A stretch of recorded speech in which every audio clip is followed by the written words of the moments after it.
turn it over to Sandy and the Department of Education to share information today. Great. Thank you for that introduction, Tara. And I just want to let everyone here know that I am recording this and we will post a copy of this to our website. So if you aren't able to stay for the entire time, just know that we will have this available for you to watch at a later date. And as Tara said, I am Sandy Flack. I am the Deputy Director for the Office of Special Services and Inclusive Education, and I am helping lead the transition of Child Find and FAPE from CDS to the public school. We held an informational meeting just like this. I think it was back in March, and we received a lot of positive feedback and kind of a lot of thanks from the field to provide that we provided that information out there. So we wanted to do it again now that we have some updated information on what cohort 2 looks like. And if you don't know what that means, that is perfectly fine. We will go over that. Really, the presentation that I will be going through is a basic information about the transition. And we kept this information in here in the event that there were new providers in the field that were coming on and really wanted to know more about this. But also, we know that if you're not necessarily involved in this every day, it might be good information for you to hear again. I also want to let you know that if you put questions in the chat, we will break occasionally and attempt to answer them. If there seems to be a lot of questions in the chat, usually what we do is we get that transcription at the end, and we will be very thoughtful about answering those questions, and we will also push that out to the field so that you have that as kind of a document to share what the questions were and how we're answering them, just in the event that we run out of time or not able to answer them. So I am going to share my screen. I do have a PowerPoint, so that's why I can't always see the chat. So I will break and have, or Tara, you can help monitor that as well. Okay. Okay, can everybody see my screen? Great. All right. So once again, this is an informational presentation regarding the transition of early childhood special education from what we know as child development services to the public schools, or as we call them, SAUs. So just made a list here to kind of share what our objectives are for today. We are going to be going over just a brief overview of the legislation that brought us here today, a look at our transition teams, how we've engaged in planning for this transition. I'll show you some information about cohort 1 and cohort 2, and that what we are doing as a team to plan for cohort 3.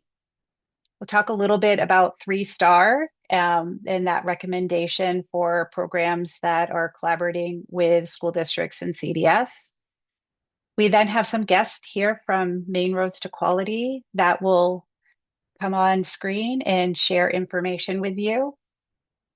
We'll talk a little bit about the impact of district boundaries and the guidance that we're providing for school districts, and then some information about how early childhood programs can connect with their school districts in their area. And then not on this agenda, but we will be pausing for a minute to hear from Megan Welter a little bit about what's called a master agreement. So you will also get a copy of this slide deck. So if I'm going through information quickly or you're not able to jot this down, please know that you'll also get a copy of this. This slide just shows the series of events that happened to provide this change in early childhood special education.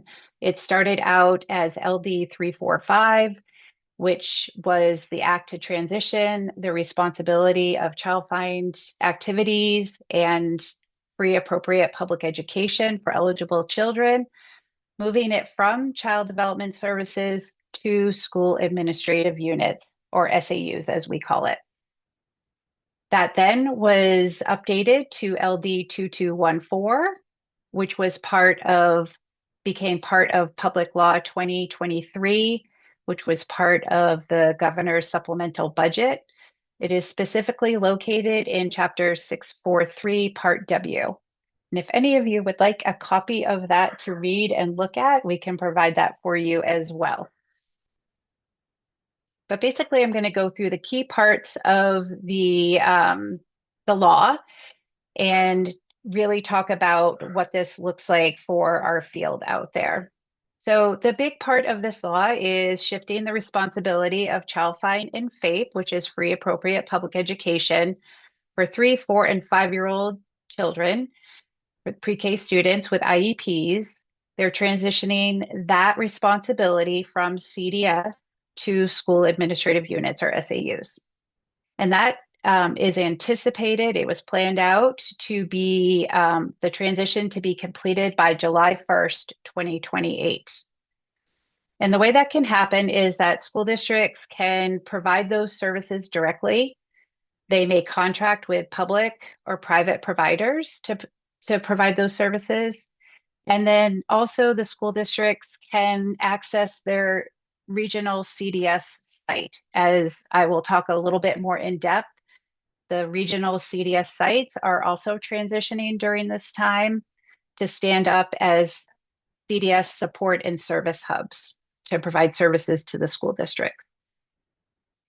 Part of this also requires the school districts to engage in a readiness plan before they are approved to take on the child find and FAPE responsibilities.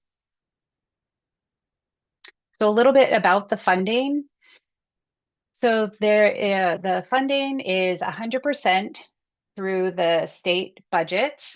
So when school districts take this over, there is typically in a school budget, there is state funding and then there's local funding, which they gather through local taxes. Because this CDS has been 100% state funded, that is being carried on in this transition. So when a school district takes on this responsibility, 100% of the cost of taking this on is funded through state share. There's no burden to the local tax holders. This transition required us to develop a funding formula, and not to get too far into the weeds about the funding formula, but there is a funding formula for every school district, and that's done through they count the children that are attending schools, and then it's plugged into this funding formula, and that determines how much a school district receives for their state share. So this funding formula that was developed by our fiscal team also kind of takes into different factors that are considered when educating a student with disabilities, and that could be their general education costs, their special education costs, that could include transportation and administration. So a whole variety of things were planned out and developed in this funding formula. The funding also includes costs for if there's a high cost student in district or a student that a high cost out of district student that may attend a special purpose pre-K. That is taken into consideration. There is some extra funding available to help support school districts preparing for taking on this responsibility. And that could be for helping develop their pre-K programs or any other expenses that may occur. And then there was a $4 million revolving renovation fund that was put out to school districts, and school districts had to prepare a whole, very similar a request for this fund, very similar to a school district if they were building a new building or doing a huge renovation project. So that has already been, that process has already been completed, and the school districts that were awarded those funds are already in the process. And then there was wording in the law about supporting certification for special education teachers to obtain their pre-K special education certification as well. So some other Hey, pieces. Oh, Sandy, I'm going to just chime in there. There's a question in the sure, chat just about sort of catchment area questions. And I just didn't know if that is coming a little bit later in the presentation. it is. Okay, wanted to Yeah, just make sure. Thanks. yeah, yeah. Thank you, Megan. Um, so other parts to the law is that it required CDS to transition their CDS regional sites to support and service hubs. And in addition to that, were to align with the superintendent regions, which that happened this summer. So for some of you, that may have required you to work with a different CDS site. Also through this transition, CDS, as I shared, is standing up their CDS, their regional sites as support and service hubs. Once again, the CDS system will have minimal service offerings and develop guiding principles for that regional support and service hub. The other thing that we've done is we have developed a parent advisory committee for each of the regional CDS sites, and those have been in play for almost a year now. I think we started at the beginning of 2025, and those meet quarterly. And if you, as a provider in the community, would like to join one of those parent advisory committees, please reach out to me. We can help make that happen.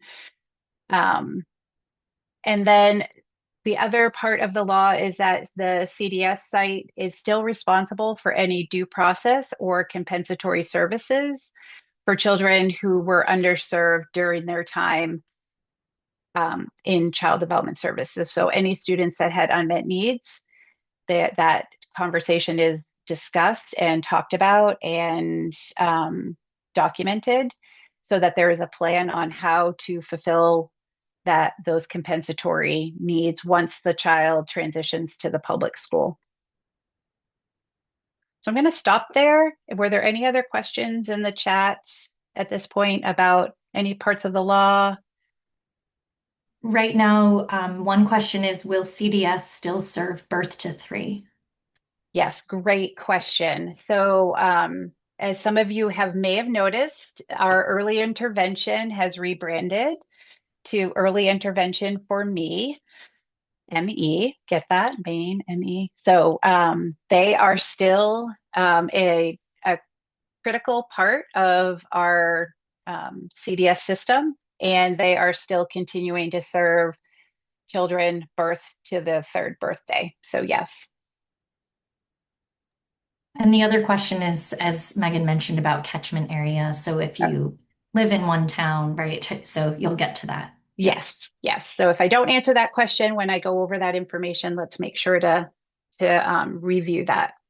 So this slide here just shows that, as everyone can imagine, this has been a huge undertaking for the Maine Department of Education and the state itself. It has taken many different departments. We have our counterparts here today with Tara and DHHS. We have our teams under the Department of Education. We have our staff at CDS that are really reorganizing and planning to help support school districts. So this has really taken a huge team to work through and develop this system. And I also want to share that, as I mentioned, we have our cross agency and our partnership work. We are working, we meet, I think it's monthly now or every other week. We have a mixed delivery team so we have members from many different organizations on that team that come together, and we are supporting planning and implementation of information to both childcare providers and school districts about how to partner and support each other through this transition of child find and FAPE to the public school. So we meet regularly to discuss how we can support everyone, and that planning is going to be ongoing because we know that this will be a continued process to work with school districts and childcare providers as well. So as I shared, the CDS sites are developing into support and service hubs, and that really kind of came into fruition this year as we were planning for cohort 2. And I'm really excited to share that 70% of cohort 1 and cohort 2 SAUs rely on CDS for one service or another or multiple services to help them support children that they have taken the responsibility on for. And so that could look like our CDS preschool sites are in some collaborative programs. We're in schools and we're also supporting schools through our existing classrooms. It could be support for case management. It could be support for itinerant services. So those providers that go into early care and education placements to provide either speech or OT or specially designed instruction.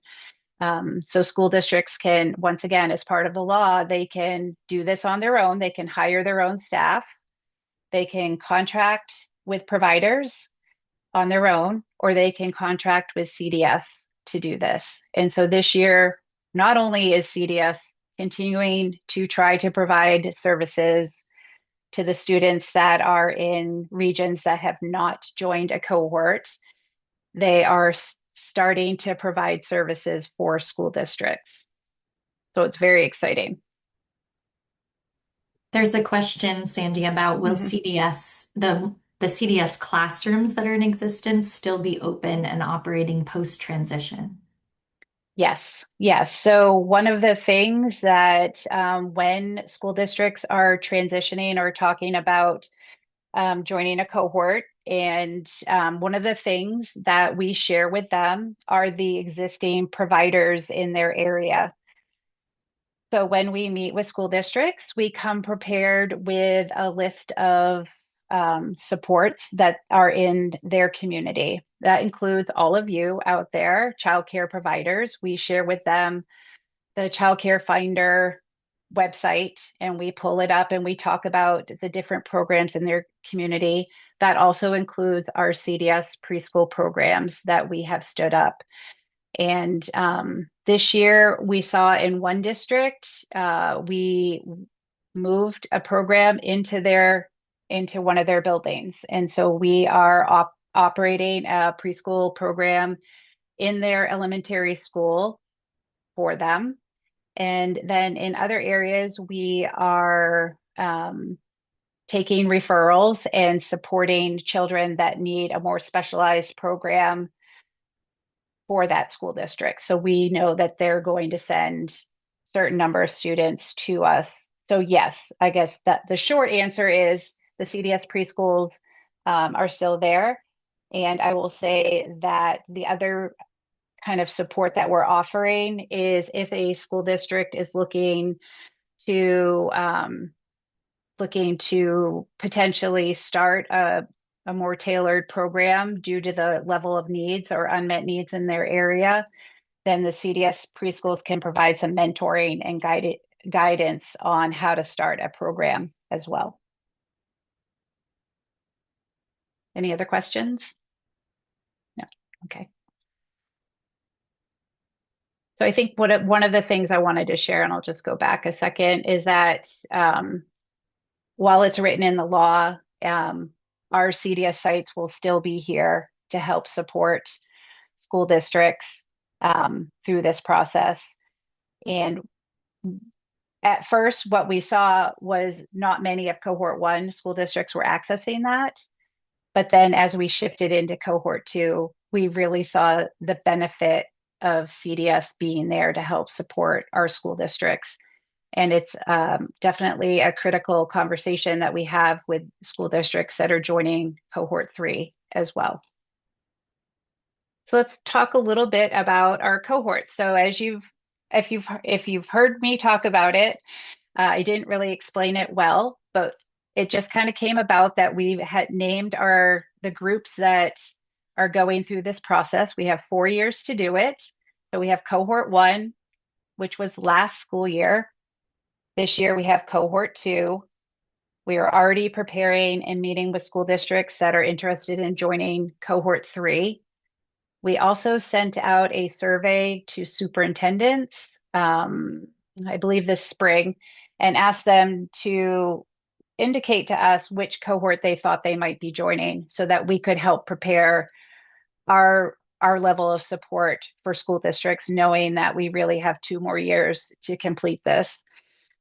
And so for cohort 1, we had 17 school districts. And as you can see, they ranged from one in Aroostook County all the way down to Kittery and York. And really, these school districts, due to the timing, had to show us that they were fairly prepared to join our cohort and be ready to roll, providing early childhood special education on the first day of school.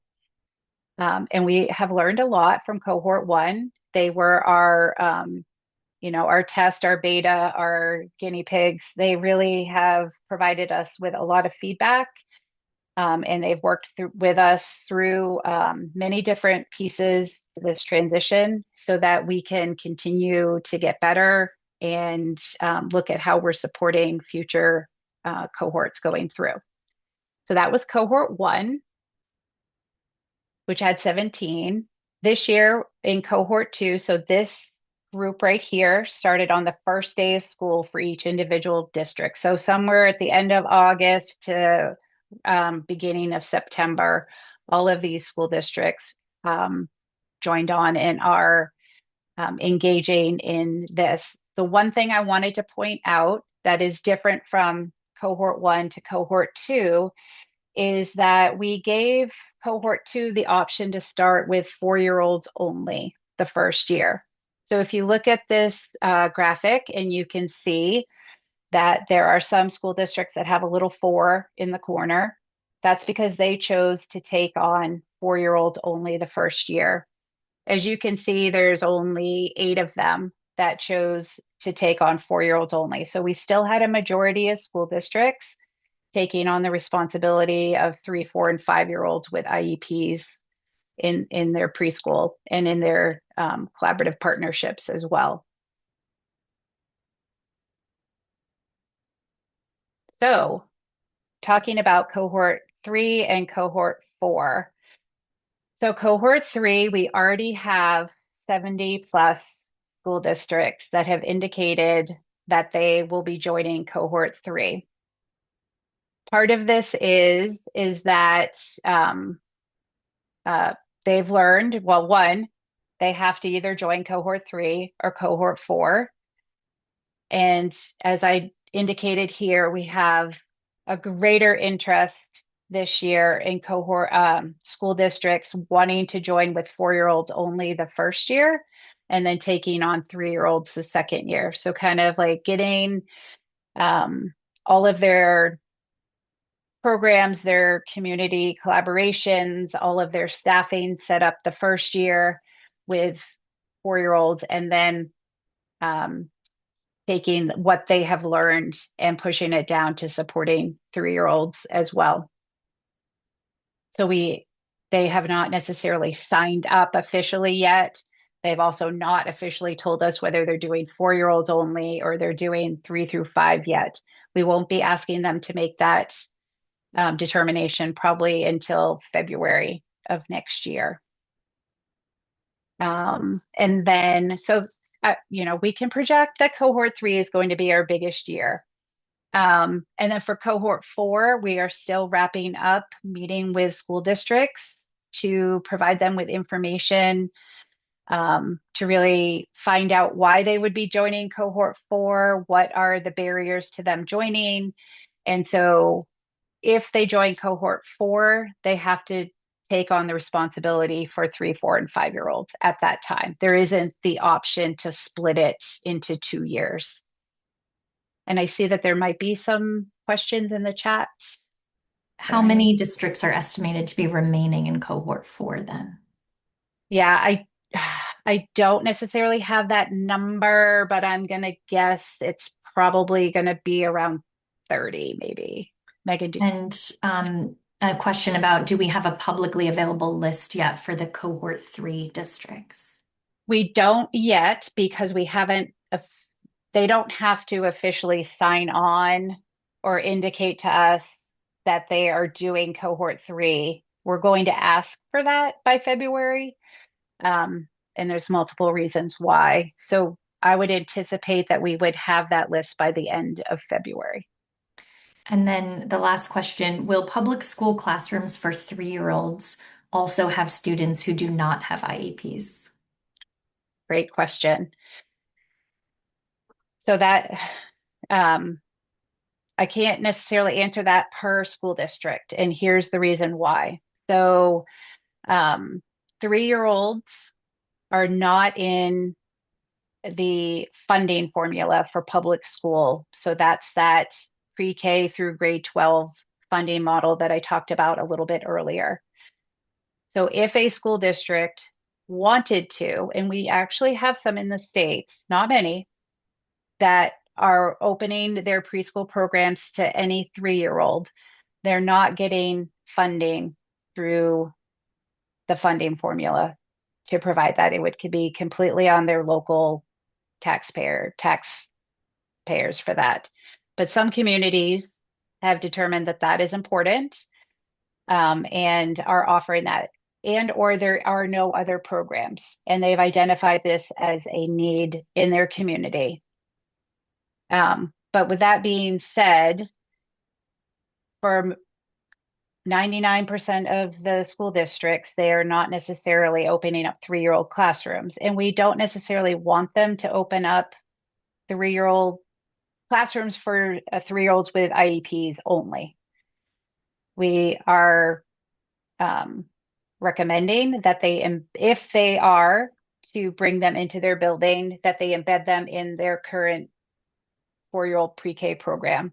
The other thing we do is we highly advocate that they work with their community partners. So that's all of you out in the community, as places where 3-year-olds naturally happen, that's where they are attending, that they develop those relationships and work with their community partners, especially in the case where if they don't have room in their public pre-K, many of our public pre-Ks have waiting lists, they have lotteries, the buildings, the facilities do not have enough space for an additional classroom. So part of what we do is work with them on building those relationships. Which feels like a great segue into your next section. Yes. Yes. So some of you may have already seen this graph, and it was developed last year when we were planning this out.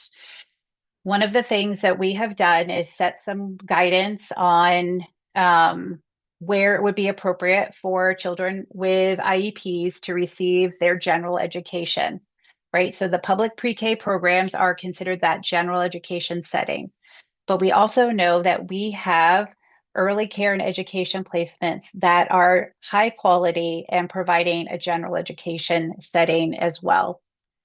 And so we established this 3-star standard for a placement where a school district and CDS could tuition a child, that means pay for their general education programming, and for that to be 3 stars. But because we know the landscape of Maine and the star ratings in Maine, we've also built in a waiver. So what this waiver is that if you are a 2-star program and you either currently work with students with IEPs or would like to partner with your local school district or CDS, that we built in a waiver where you can apply. It's a very simple process. You just fill out a form. And then there's the next steps where we connect you with Maine Roads to Quality, and they work with you to obtain your 3 stars. And we've given a very generous timeline of having providers finish that by 2027. We've also talked about how we might be able to update that to create a moving target for programs depending on when they sign on. So that is kind of the general information about the Star 3 guidance for partnerships. And this is the segue where we lean into our experts in the field with the star rating system. And I'm going to stop sharing for a minute so that we can invite our partners from Maine Roads to Quality to come off mic and talk a little bit about how they can help childcare programs and getting to a 3-star. Hi, Sandy. Thanks Hi, Lee. for including us today.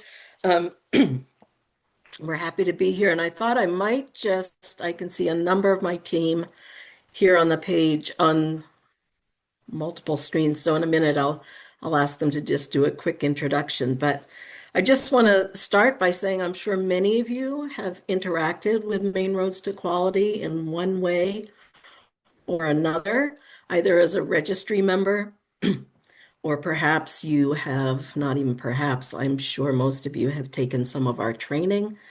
Maybe you've joined a communities of practice or other peer networking opportunity.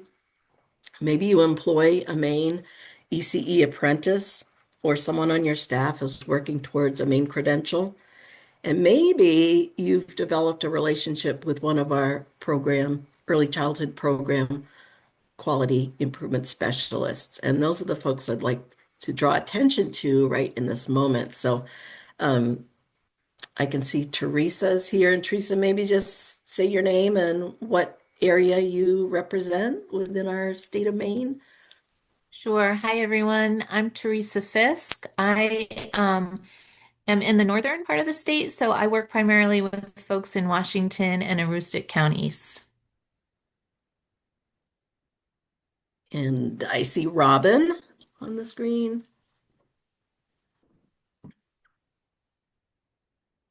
Hi, I'm Robin Holman, and I support Piscataqua, Somerset, and Kennebec counties. And Tammy?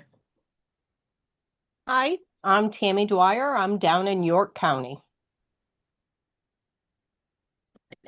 Diane? Hi, I'm Diane Hancock, and I'm in Cumberland County. And let's see, I'm thinking I see Heather. Hey everyone, I'm Heather Jones and I cover Lincoln, Knox, Sagadahoc, and Waldo counties. So I'm in the Mid-Coast. And I'm not sure if I see Kelly. Kelly here. represents, oh, hi Kelly. Hi, I am Kelly Davis, and I cover Penobscot and Hancock counties. And then is Carrie on the call today? Here Yep, is. I'm here. 5 pages in. Yeah. Carrie Payne, and I support Androscoggin, Franklin, and Oxford counties. And we have another member of our team who joins us from the Center for Community Inclusion and Disability Studies. I don't know if Shiloh's here today. I'm here, Hi, Shiloh. and I'll go statewide and focus on supporting inclusion efforts. Yeah. So you can see we have a nice representation throughout the state to support folks. And I want to just really point out that Maine Roads to Quality Professional Development Network has been around for a long time, supporting early care and education programs. And we hope to continue to be around for quite a long time, but especially for programs who want to be involved in this FAPE transition, who you already are caring for young children in your settings, whether it's your family childcare home or a facility, a center-based program. And we can continue to support you in your efforts to provide quality care and early education. So you heard Sandy mention specifically Star 3. So she's referring to our quality improvement system here in Maine called Rising Stars. And most programs have probably engaged in that Rising Stars in some way, access the application to remain at your star two. Perhaps you're at a much higher star level, but what we wanted to share a little bit today is how we can support those programs that want to participate as a community program and use that timeline to reach a star three. And there's multiple ways that our quality improvement specialists can help you do that. Maybe it's just reviewing the application process, how that works online. What are materials that you might want to have on hand? What's information that you want to have at your fingertips so that you can just easily move through that application. You might want to access your quality specialist to really look more deeply at each of the standard areas and determine what you might already have in place and what areas you might need to spend a little time thinking through what documentation you might need to have, what professional development you or your staff may need to participate in. Other things to be thinking about might be, do you do staff or family surveys? What do you do with those surveys? Have you had opportunities to think about quality improvement, specifically continuous quality improvement? All of these are things that come up in that level star three within the rising stars. And this team, who you've just been introduced to, has a lot of experience supporting programs, engaging with those standards, and implementing practices or improving practices so that you're meeting those standards. There's a couple of ways that can happen. You can make a request for consultation, and on the slide that Sandy was showing earlier, so it will be included in the deck she'll send out to each of you, is a link to our website, and you can easily find under the technical assistance tab how to make a request for consultation. Also on that website, and I'll include with some resources to Sandy, are ways to contact your individual quality specialist. So as you saw, they're located throughout the state, and they will respond to your email or phone call if you say, hey, I'm really interested in knowing more about how to be involved in this transition for 3 and 4-year-olds. I have a great program. I have children that are already receiving services. I want to keep them here with me. Their families want to stay. So you can just contact that quality specialist to learn more about that star 3 process. Another way you'll see on the slide deck, you can reach out directly to me or pretty much anyone at Maine Roads to Quality Professional Development Network. Just give them a call. Friendly folks who can help you navigate to the resources that you need. So I'm going to pause. There may be questions or comments. Happy to answer them or refer things on for other folks. And Sandy or Tara, if I missed something, which is totally possible, I've got that cold that's running around.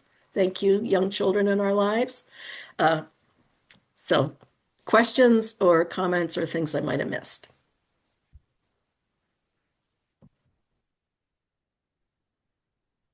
I think we're good. We have a couple questions in the chat related to other topics. I was wondering, Sandy, if you want to address those now or go through. I know you've got some essential information coming up around childcare and partnerships and catchment areas. So you might want to do that, and then we could do questions. Sure. Are there any questions for Lee or any of her team before I start sharing again?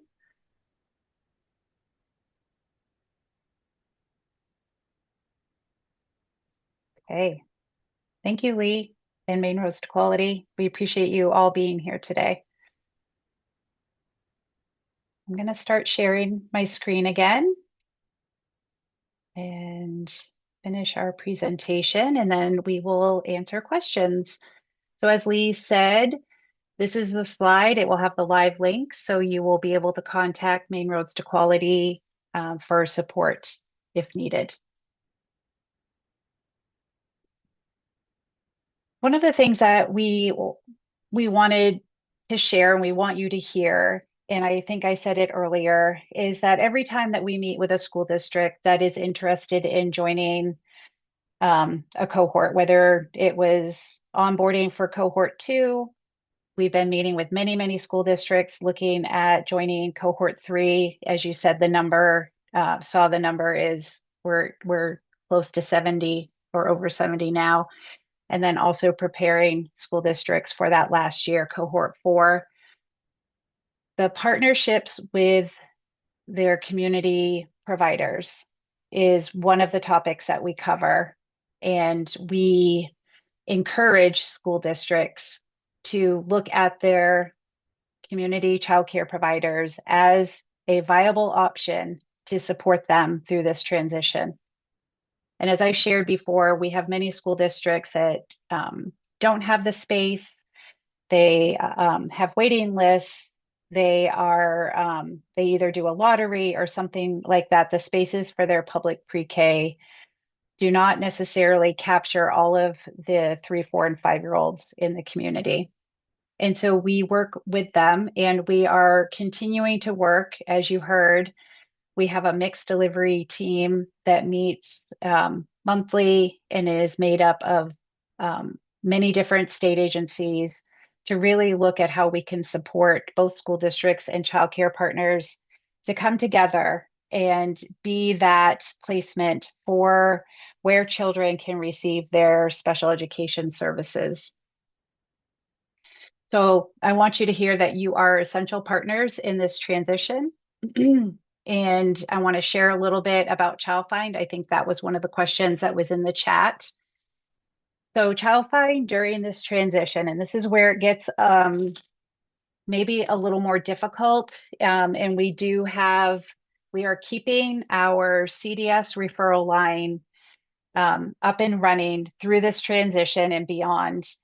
Because what we know is that sometimes it's really hard to figure out what school district to contact depending on where the child lives.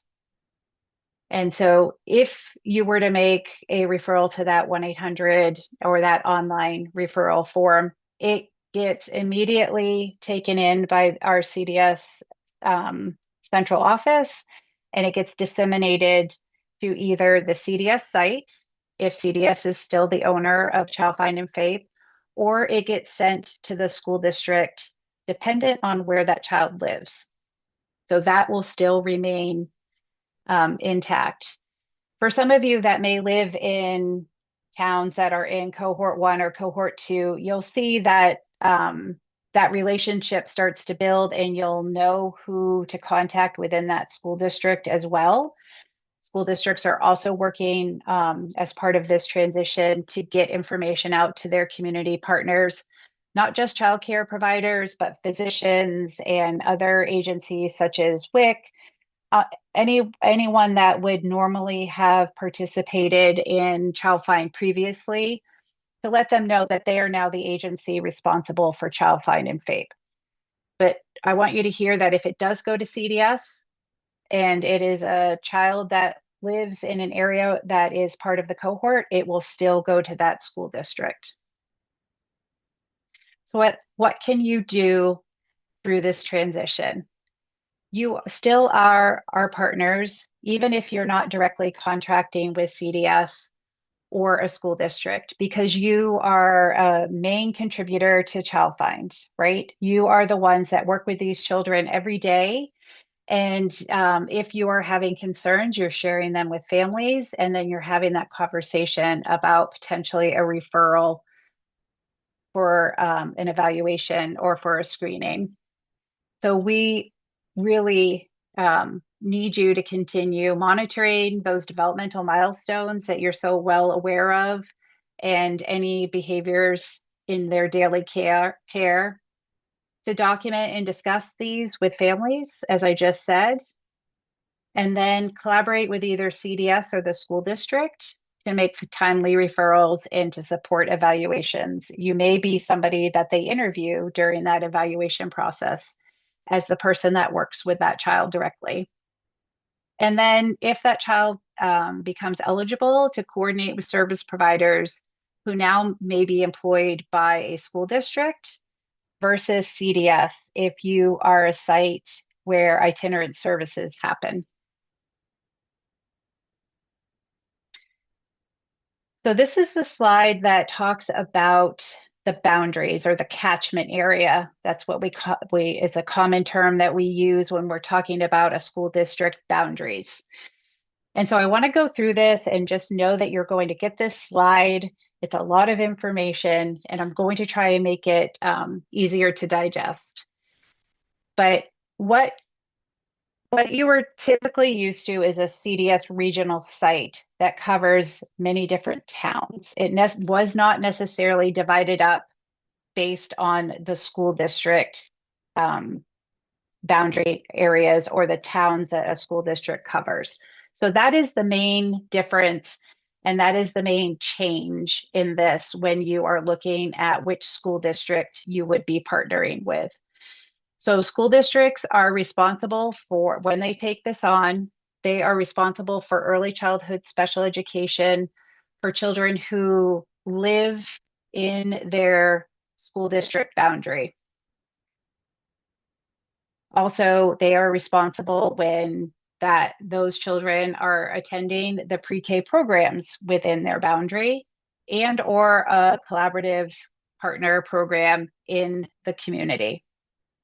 So just think of this as like a circle in a town that the school district is responsible for all of the children who live in that area and attend programs in that area. The school districts are not responsible for early childhood special education when children attend a program out of state. And I know that sounds funny, but those that live on the border of New Hampshire know exactly what I'm talking about because they're so close, and parents or families travel back and forth frequently, or they may work in New Hampshire.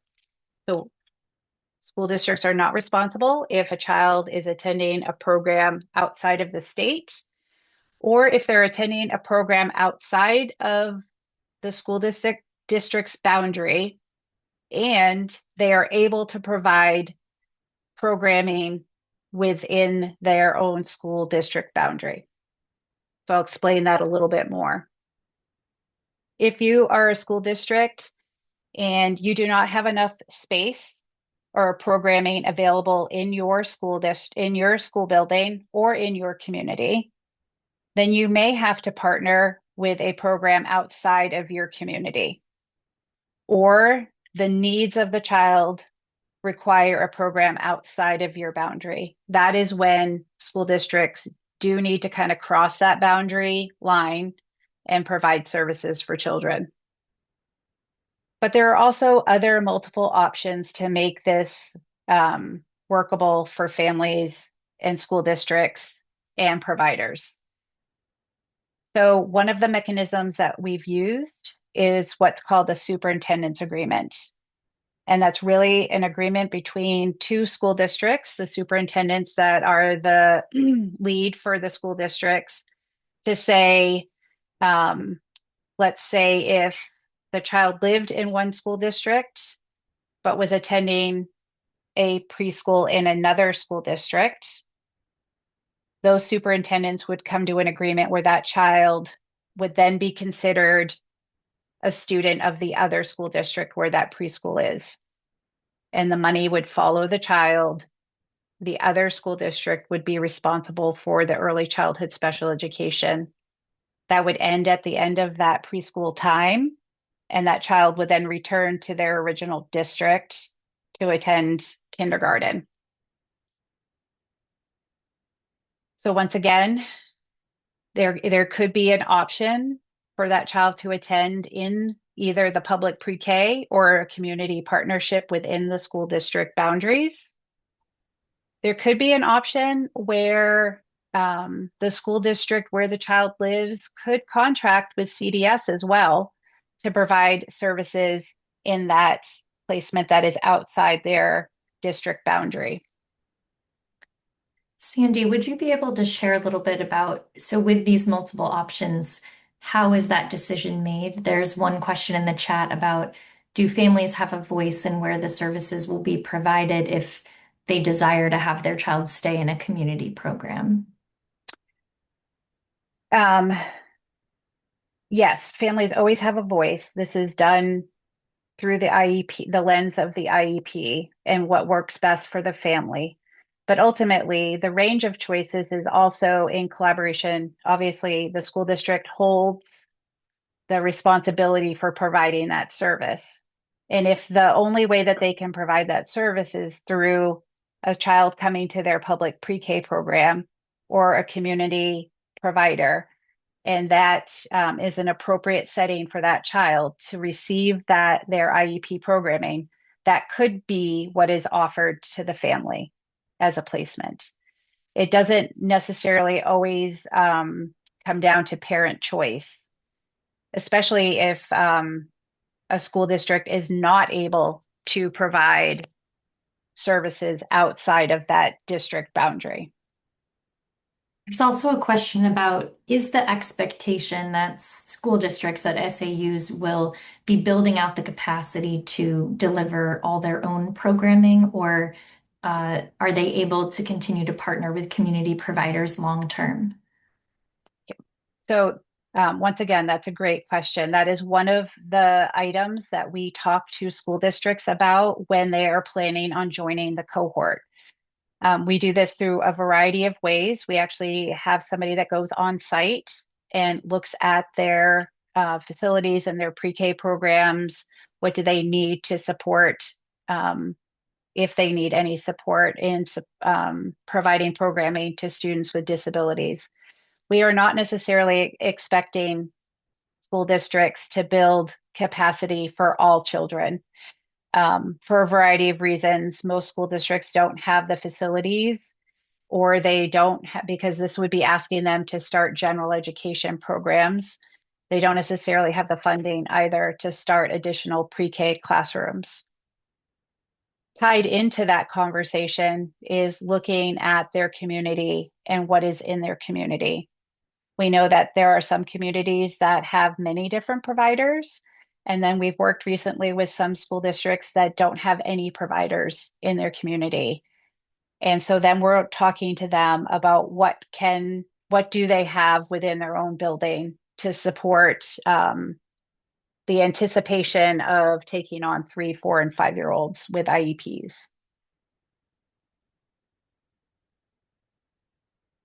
Any other questions specific to this? There's a few, I mean, this I think is related.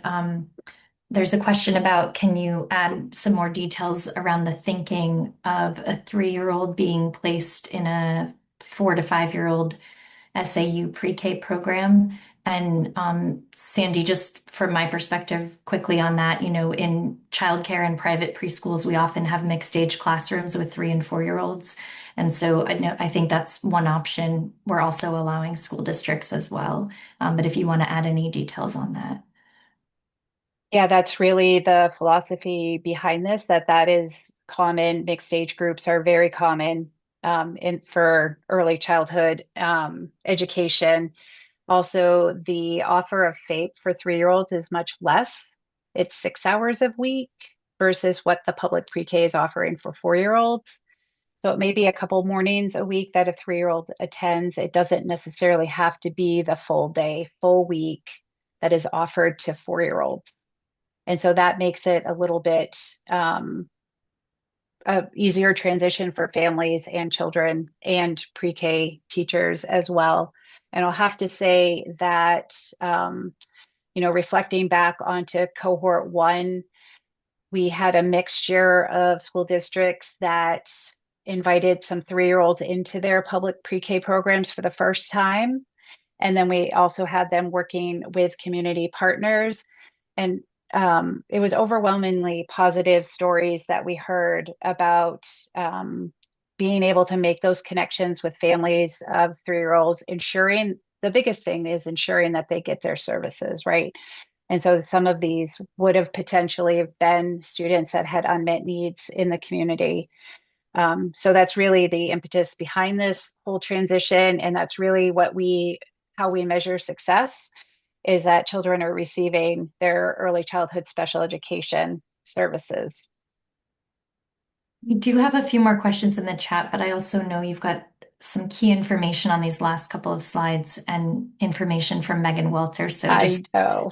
Yeah. Yes. And this is what happens. I just looked at the time and I'm like, how did that happen? So this slide will be here to provide you the information. This slide talks a little bit about preparing to partner with your SAUs as this is shifting. And so I'm just going to skim through this, and I apologize. And then there's a slide on how childcare programs can connect. I think the biggest thing that we want you to hear from is that if you have questions, we have multiple people here today that you can connect with. You'll have my information. You will have Jackie Hersom. I will also add Tricia Kurt. She's our new early childhood special education coordinator. We have Michelle Belanger, who is one of our team members from the early learning team. We have Tara. We have Maine Roads to Quality. And I apologize, I am covering this not as thoroughly as I wanted to. I'm actually going to stop sharing so I can give the last few minutes to Megan Welter because she has some important information. I will say we will take all of the questions that are in the chat, put them in a document, and have them to share with you as well. Hi, everyone. Sandy, there are a couple of questions in the chat that are kind of pressing, especially around sort of where the 6 hours of specially designed instruction for 3-year-olds comes from, that is in user, but I will let Sandy kind of answer any questions in the chat. I'm very sorry. I'm going to kind of jump in with some sort of dense information, and dense information in 2 minutes is a bit of a task. My name is Megan Welter, and I'm honored to serve as the Associate Commissioner for Public Education at the Maine Department of Education. As part of my role working with the Maine Department of Education, I work really closely with our OSSI team. And one of my functions in doing that is working to make sure that we as a state educational agency are doing everything we need to comply with the Individuals with Disabilities in Education Act.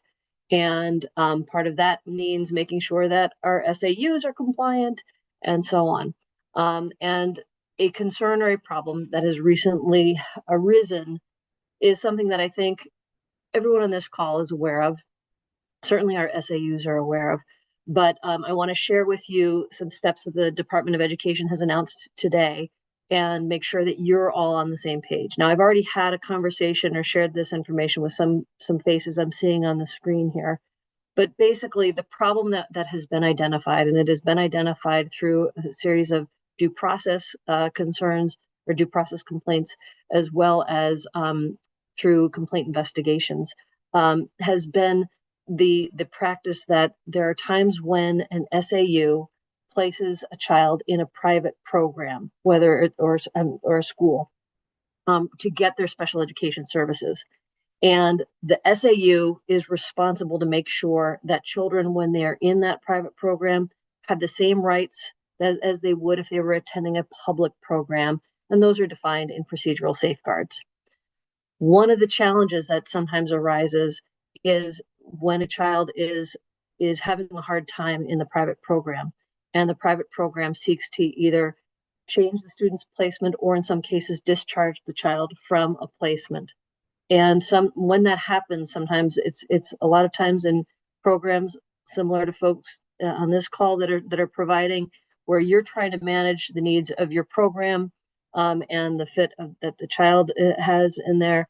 But any change to a child's placement, if that's the placement where they're getting their special education services, that has to happen through the IEP team process. Otherwise, it's a violation of the child or the family's procedural safeguards.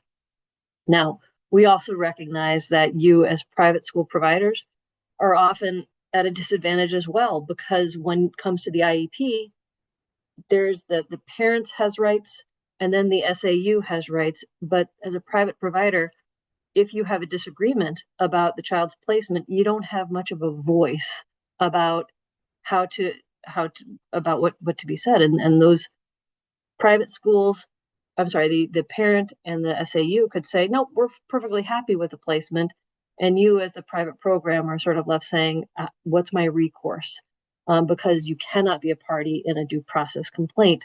So the Department of Education is working to figure out, like, how do we address these concerns, the compliance with procedural safeguards, and also making sure that that people can make sure that children are placed where they need to be.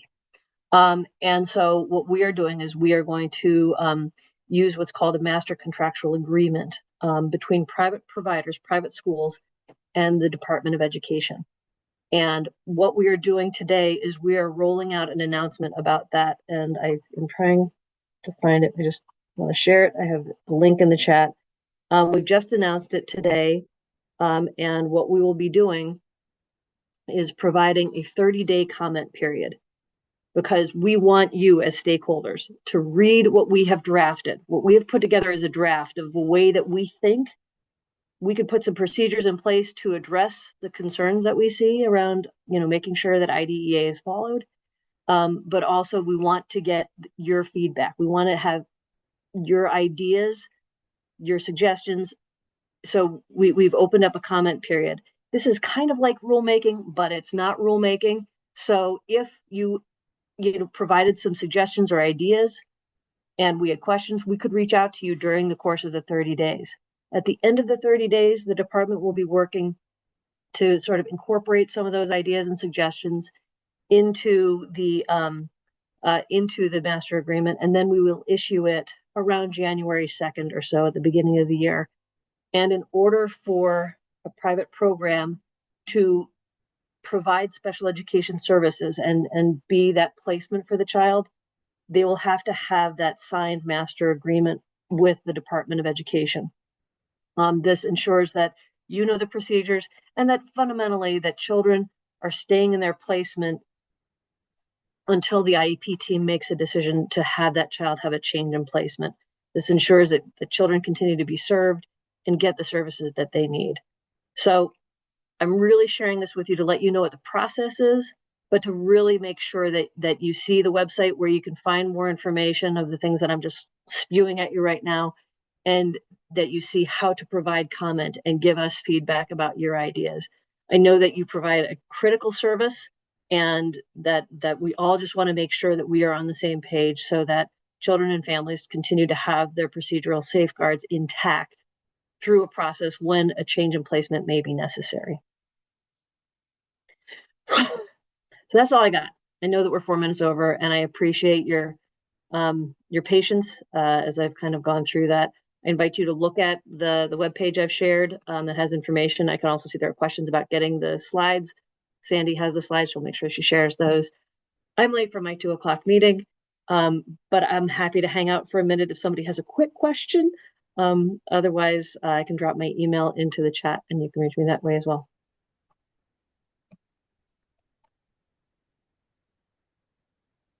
Thank you, Megan. Any questions for Megan?